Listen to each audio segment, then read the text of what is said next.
چوتھے امام امام زین العابدین علیہ الصلوۃ والسلام ارشاد فرماتے ہیں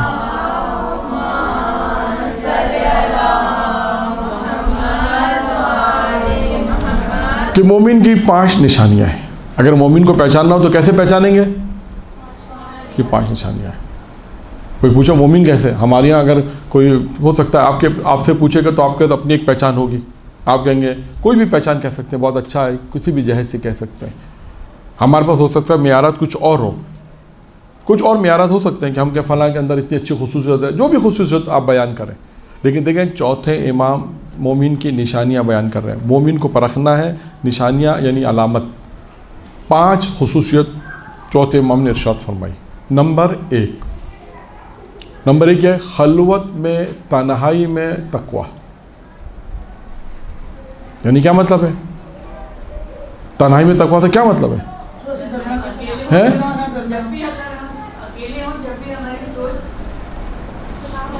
نہیں اکیلے ہوں تو پھر کیا ہے؟ ہاں یعنی اس کی کوئی مثال دیں میری، تاکہ مجھے پتہ چلے آپ میری بات کتنی سمجھ رہی ہیں، مجھے یہ بھی تو پتہ چلے. سر وہ گناہ جو ہم کسی کے سامنے نہیں کرنا چاہتے تو وہ گناہ تنہائی میں بھی نہ کریں. ہاں خوف خدا، یعنی تنہائی میں تقوی سے مراد کیا ہے کہ بہت خدا نخواستہ آپ کو یہ خوف ہو کہ خدا ابھی مجھے تنہائی میں بھی دیکھ رہا ہے. یہ خوف خدا، یعنی پتہ ہے کہ کوئی نہیں دیکھ رہا، کوئی نہیں دیکھ رہا. انسان کو اختیار ہے، قدرت بھی گناہ کرنے کی. یہ جو گناہ نہیں کر رہا خلوت میں جہاں کوئی نہیں دیکھ رہا، یہ جو اپنے آپ کو گناہوں سے بچا رہا ہے، مولا فرماتے ہیں، امام فرماتا ہے یہ متقی ہے. یہ متقی کی علامت ہے کہ جہاں کوئی نہیں دیکھ، تنہائی کے اندر ہے، کوئی نہیں دیکھ رہا، تنہائی میں خلوت میں ہے، اور اس وقت اپنے آپ یعنی وہ گناہ کر سکتا ہے، قدرت بھی ہے، تب اپنے آپ کو گناہوں سے بچائے. تو امام فرماتے ہیں یہ مومن کی نشانی ہے. اب خدا نخواستہ اب آپ اس کی مثال لیں، کچھ لوگ ایسے ہیں جو کھلم کھلا گناہ کر رہے ہیں. کھلم کھلا کی بہت سے گناہوں کی مثال آپ کے سامنے موجود ہے. تو کون سا تقوی ہے؟ یعنی تقوی کی مثال کی تھی متقی. تقوی کون ہے؟ جو خلوت میں اپنے آپ کو، اگر یہ دیکھیں خلوت میں اپنے آپ کو گناہوں سے بچائے. امام نے معیار دیا ہے، معیار دیا، ایک پیمانہ دیا، پیمائش دی کہ اگر وہ دیکھو اگر خلوت میں یہاں تمام امکانات موجود ہیں. کتنے ایسے واقعات ہیں، نہ محرم کے واقعات پہلے بھی پڑھے، ہم نے بھی پڑھے اور بھی آپ نے اہل منبر سے سنے ہوں گے. کتنے ایسے واقعات ہیں کہ جہاں پر گناہ کرنے کا امکان موجود تھا، کوئی دیکھنے والا نہیں تھا، اور وہاں پر اپنے آپ کو گناہوں سے بچایا. پھر اس کے بعد اس کے اندر قدرتیں بھی پیدا کی خدا نے، اس کے اندر کرامت بھی پیدا کر دی. یہ بھی میں آپ کو بتا دوں، اگر ایسا کریں گے، یہ روایت میں نہیں ہے لیکن اس سے بڑھ کے ایک چیز میں بتا رہا ہوں ان واقعات کی روشنی میں جو تاریخ میں موجود ہیں کہ جن لوگوں نے اپنے آپ کو گناہوں سے بچایا تنہائی کے اندر، تو اللہ نے اس گناہ کے عوض میں جو انہوں نے اپنے آپ کو بچایا اس کے اندر کرامت پیدا کر دی، اس کی دعا قبول ہونے لگی. کتنے واقعات ہیں. ایک واقعہ ہے اور بھی ہے، مصر کا ایک شخص تھا جو آگ، بھٹی کے اندر جو آگ ہوتی ہے اس میں لوہا گرم کرتے ہیں. تو وہ آپ نے دیکھا ہوگا بھٹی کے اندر جو لوہا گرم ہوتا ہے اس کو لوگ ایک جسے کہتے ہیں کسی دوسرے لوہے کے ذریعے سے، چمٹے کے ذریعے سے باہر نکالتے ہیں نا. گرم لوہا تو نہیں پکڑ سکتے، وہ گرم لوہا ہاتھ سے نکالتا تھا. ہاں آیت اللہ دست غیب نے اپنی کتاب گناہ کبیرہ میں غالباً یا دوسری کتاب میں ہے، آیت اللہ دست غیب نے اپنی کتاب میں اس واقعے کو نقل کیا، اور بھی کئی لوگوں نے بھی اس واقعے کو نقل کیا ہے. لیکن کیا تھا وہ واقعہ؟ کیا ہے دیکھیں یہ صلاحیت آئی کہاں سے؟ ایک سوال ہے.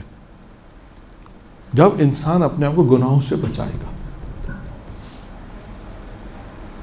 اور یہ شخص کے اندر صلاحیت آئی اس طرح کہ ایک خاتون اس کے پاس آئی تھی، مانگنے کے لیے آئی. اس نے کہا کہ آپ برا فعل میرے ساتھ انجام دو، فعل کبھی انجام دو. اس نے کہا نہیں بچے ہیں، یہ وہ خلاصے کہ اس نے منع کر دیا. چلے گی، دوبارہ آئی، پھر ایک مقام پہ گئے، سب خلاصے کی تمام چیزیں، تمام امکانات فراہم تھے. اب دیکھیں اس خاتون نے اس مرد کی ہدایت کا سبب بھی وہ بنی، یہ بھی میں بتاؤں. اور ایک نہیں، تاریخ میں کئی ایسے واقعات ہیں کہ جہاں پر وہ نیک تھی، اپنے آپ کو گناہوں سے بچایا، جس کے نتیجے میں اس کے اندر اس نے تو بچایا، دوسرے کو جو سبب بنے. دیکھیں ہادیہ جو خدا نے کہا نا ہم ہدایت کے سبب ہے، اس میں ایک دوسرے انسانوں کو بھی ہادی بنائے تاکہ ایک دوسرے سے ہدایت حاصل کریں. اور یہی ہوا کہ جب اس خاتون نے کہا کہ خدا دیکھ رہا ہے، خوف خدا ہے، اس نے کہا کہ دروازے بند کر. کیوں دروازے بند کر؟ جب خدا دیکھ رہا ہے تو کیا ہے؟ صرف ایک جملہ کا ایک جملہ کا، اس کے ایک جملے سے اس کا دل پلٹ گیا، اور اس نے کہا اگر خدا تم یہ گناہ سے پرہیز کرو، دوری اختیار کرو تو پروردگار، میں سیدانی ہوں، اور دعا دی کہ خدا تمہارے اوپر دنیا اور آخرت کی آگ کو اثر نہیں کرے گا. اور یہی ہوا، اس نے اپنے آپ کو خلوت میں گناہ سے بچایا، اور جس کا سبب کیا ہوا کہ میں نے کہا نا کہ اس روایت میں نہیں ہے لیکن دیگر روایتوں میں ہے یہ بات کہ گناہوں سے انسان اپنے آپ کو بچائے. یہ ایک گناہ، ایسے کئی گناہ ہوں گے کہ انسان اپنے آپ کو بچائے گا تو اس کے اندر کرامت کیسے پیدا ہوتی ہے. ابن شیرین کا واقعہ ہے کہ جو خواب کی تعبیر کرتا تھا اس کا بھی یہی واقعہ سیم اسی طرح یہ کہ اپنے آپ کو گناہوں سے بچایا، خواب کی تعبیر مل گئی.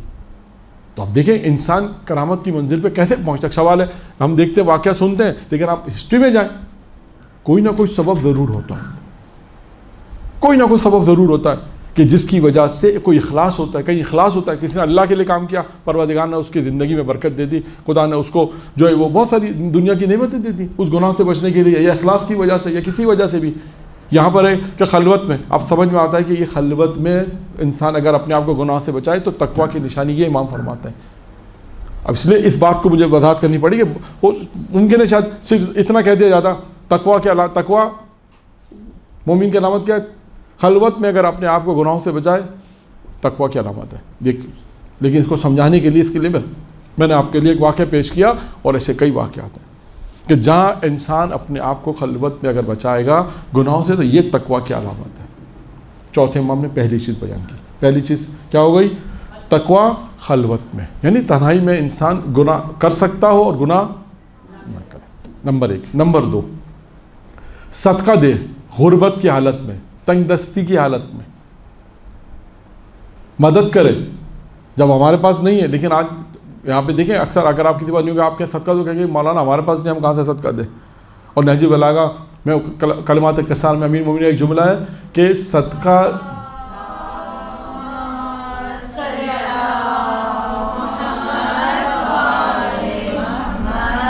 کہ صدقہ دے کر اپنی روزی آسمان سے نازل کرواؤ.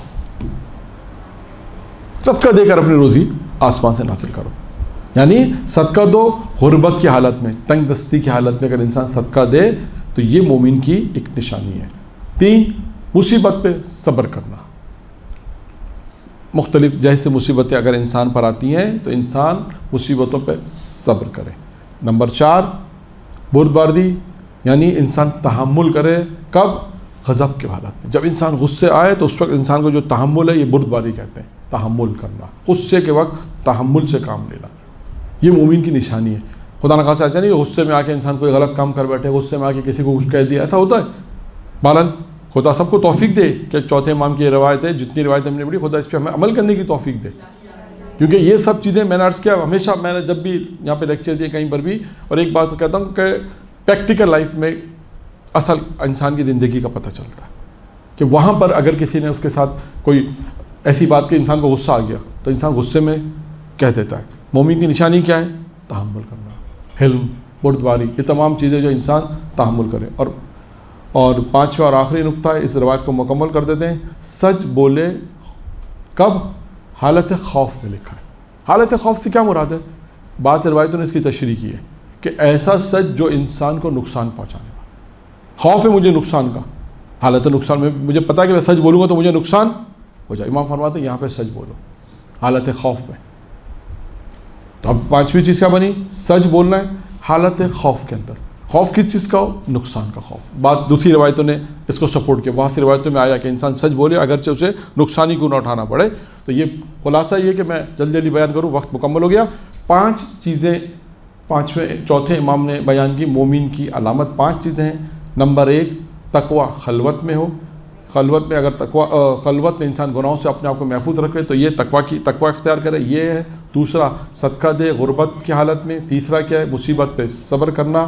چوتھا ہے کہ غضب کی حالت میں انسان بردباری کرے، تحمل کرے. اور 5واں ہے کہ سچ بولے خوف کی حالت میں، یعنی اسے خوف ہو کس چیز کا؟ نقصان کا. درود پڑھے محمد و آل محمد.